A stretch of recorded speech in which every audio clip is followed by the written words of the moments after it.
मराठा समाजाच्या सर्व मागण्या मान्य करत मराठा समाजाला आरक्षण मिळाल्याबद्दल नांदेड शहरातील छत्रपती शिवाजी महाराज चौकामध्ये या ठिकाणी शिवसेनेतर्फे जल्लोष साजरा करण्यात येतो। मोठ्या प्रमाणामध्ये या ठिकाणी शिवसैनिक व त्यांच्यासोबत जे ओबीसी बांधव आहेत ते सुद्धा मोठ्या प्रमाणात या ठिकाणी सहभागी झालेले आहेत। काय सांगणार, आज मराठा समाजाला आरक्षण देण्याची भूमिका सरकारने घेतलेली आहे, त्यांच्या सगळ्या मागण्या मान्य केलेल्या आहेत, काय सांगणार, काय भावना आहेत? अतिशय आनंदाचं वातावरण आज सर्व मराठा समाजामध्ये आहे। जो जरांगे पाटलांनी लढा उभा केला होता त्या लढ्याला प्रतिसाद देत माननीय मुख्यमंत्री एकनाथरावजी शिंदेसाहेब यांनी जगजाहीर सांगितलं होतं।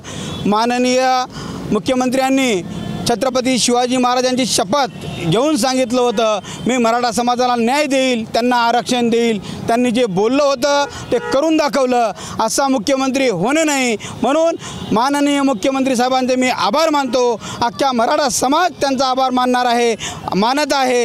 आज आपण पाहता अख्ख्या महाराष्ट्रामध्ये पूर्ण मराठा समाज जल्लोषाचं वातावरण आहे। आज जरांगे पाटलांचा जो लढा होता अंतरवाडी सराटीमधून त्यांनी ते लढा उभा केला होता, त्या लढाला आज कुठेतरी सार्थक झालेला आहे, त्यांना यश आलेलं आहे। आनंदोत्सव साजरा केला जातो, त्याच सोबत शिवसेनेसोबत या ठिकाणी मोठ्या प्रमाणात ओबीसी बांधव सुद्धा या ठिकाणी आहेत। ओबीसी समाजाचं नेतृत्व करणारे या ठिकाणी जिल्ह्यातील नेते आहेत। काय सांगणार, ओबीसी समाजाची काय भूमिका असणार आहे? मराठा समाजाला आज आरक्षण देण्याचं मान्य करण्यात आलेलं आहे। आज मराठा समाजाला जो आरक्षण दिलेलं आहे त्याचा मी प्रथम आनंदोत्सव इथं करतो। मी त्यांना मराठा समाजांना शुभेच्छा देतो। मराठा समाज हा नेहमीच ओबीसी समाज हा नेहमीच मराठाच्या समाजाच्या बाजूने राहिलेला आहे। सर्व समाजाला आज आरक्षणाची गरज आहे। जसं आम्हाला ओबीसी म्हणून आरक्षण आहे, आमच्या जातीमध्ये गरीब शेतकरी लोक आहेत, तसंच मराठा समाजामध्ये हे गरजवंत शेतकरी लोक आहेत, त्यांना सुद्धा आरक्षण भेटलेच पाहिजे। माननीय मुख्यमंत्री साहेबांनी जो आज निर्णय घेतला याचा पूर्ण महाराष्ट्रामध्ये आज दिवाळीसारखा जल्लोष होत आहे। मी मराठा समाजाच्या आरक्षणाच्या बाजूने आहे, कारण त्यांना देण्याची गरजच होती, म्हणून मी त्यांना उत्सव करण्यासाठी आलेला आहे। दुसरीकडं ओबीसी नेते आपण ओबीसी असून सुद्धा मराठा आरक्षणाच्या भूमिकेत आपण सहभागी आहात, मात्र दुसरीकडे ओबीसी नेते मराठा आरक्षणाच्या विरोधात जाऊन लागलीच मराठा आरक्षणाची भूमिका जाहीर झाली की छगन भुजबळ यांनी जी पत्रकार परिषद घेतली त्या ओबीसी नेत्यांच्या भूमिकेकडे आपण कसं पाहता?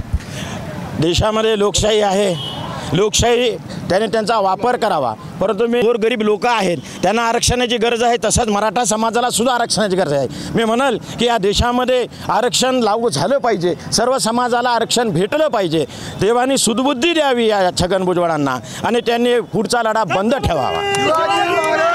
छगन भुजबळ यांना सद्बुद्धी द्यावी, कारण मराठा सुद्धा आरक्षणाची गरज आहे आणि त्यामध्ये सुद्धा गोरगरीब मराठी आहेत आणि त्याचा निश्चितच फायदा मराठ्यांना होईल अशी भूमिका त्यांनी सांगितलेली आहे। इतरही जे शिवसेनेचे पदाधिकारी आहेत आपल्यासोबत आहेत, काय सांगणार?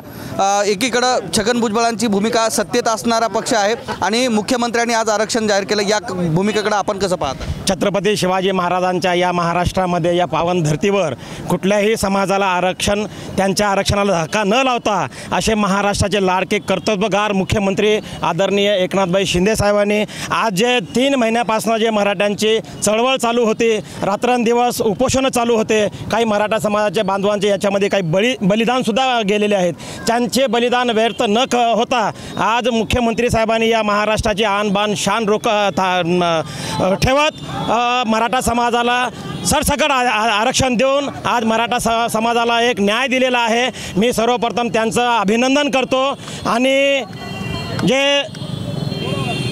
राष्ट्रवादीचे छगन भुजबळजी साहेब आहेत त्यांना हे छत्रपती शिवाजी महाराजाच्या पायथ्याला उभा टाकून त्यांना नतमस्तक होतो की महाराज त्यांना सद्बुद्धी देवो आणि त्यांना चांगले विचार त्यांच्या तोंडून निघो अशी ज्या चरणी प्रार्थना करतो। दुसरीकडं या ठिकाणी जे काही मोठ्या प्रमाणात मराठा समाज बांधव हे या ठिकाणी छत्रपती शिवाजी महाराजांच्या पुतळ्यासमोर आनंदोत्सव साजरा करण्यासाठी दाखल झालेले आहेत। आपल्यासोबत कदम सर आहेत। सर, काय सांगणार, मराठा समाजाला आज आरक्षण? जाधव सर आपल्यासोबत आहेत, काय सांगणार सर? मराठा समाजाला आज आरक्षण मिळालेले, सरकारनं जरांगे पाटील यांची जी भूमिका होती त्यात सगळ्या त्यांनी ज्या मागण्या केल्या होत्या त्या सगळ्या मान्य केलेल्या आहेत, काय कसं पाहता या गोष्टीकडे? आज सगळ्यात 40-45च्या लढ्यामध्ये आज सगळ्यात चांगला, अत्यंत चांगला दिवस आहे। आज मराठा समाजाची दिवाळी म्हणायला हरकत नाही आणि आज खऱ्या अर्थाने न्याय भेटला आहे जरांगे पाटलाच्या नेतृत्वामध्ये. आज साहेब जावळे पाटीलपासून ते जरांगे पाटीलच्या नेतृत्वामध्ये आज खरा न्याय भेटलेला आहे आणि आम्हाला आनंद होतो आहे. पण सरकारने हे सगळ्या याच्यामध्ये टिकून ठेवून हे पुढं असं वाटचाल ठेवावी असं मला वाटते. गेल्या 6 ते 7 महिन्यापासून मराठा आंदोलनाचा हा लढा चालू होता. आंतरवाली सराटी या ठिकाणाहून हे आंदोलन सुरुवात झाली आणि थेट मुंबईत पोहोचलं.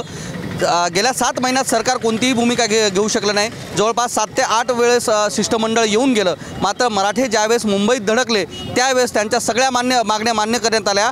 सरकारनं हे गडबडीत घेतलेला निर्णय आहे का असं वाटत नाही का? मुंबई पूर्ण जाम झाली होती.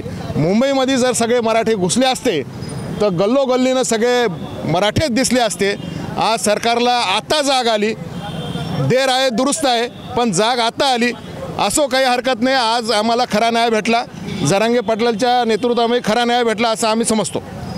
लोकसभा आणि विधानसभा निवडणुका डोळ्यासमोर ठेवून सरकारनं गडबडीत हा निर्णय दिला असं वाटत नाही का? भीतीपोटी निर्णय दिला असं वाटत नाही का? जर भीतीपोटी निर्णय दिला असता तर मला वाटते की आता हे जे 16 दिवसानंतर जे निर्णय होईल, आता भीतीपोटी तर निर्णय दिला नाही. खरंच सरकार जर टिकायची असेल आता खरं आमच्या नेत्याला शरम वाटायली की आपण खरंच कुठंतरी चुकलो. इतक्या दिवस झालं आपण न्याय दिला नाही पण आता देणं जरुरी आहे म्हणून आज मराठे धडकले आणि त्याच्यामुळंच ते न्याय भेटलेला आहे आणि हे टिकणारं आरक्षण आहे असं मला वाटते. जर धोका दिला तर आम्ही पुन्हा मुंबई जाम करू याची आम्ही ग्वाही देतो. सरकारनं जर यापुढे धोका दिला तर आम्ही निश्चितच मुंबई जाम करू व सरकारनं जर त्यांची भूमिका या भूमिकेवर कायम नाही राहिले तर याचे जे काही परिणाम आहेत ते निश्चितच सरकारला भोगावं लागतील असा इशारासुद्धा मराठा समाज बांधवांकडून यावेळी देण्यात आला आहे. कॅमेरामन दीपकसह मी धनंजय सोळंके, मॅक्स महाराष्ट्र, नांदेड.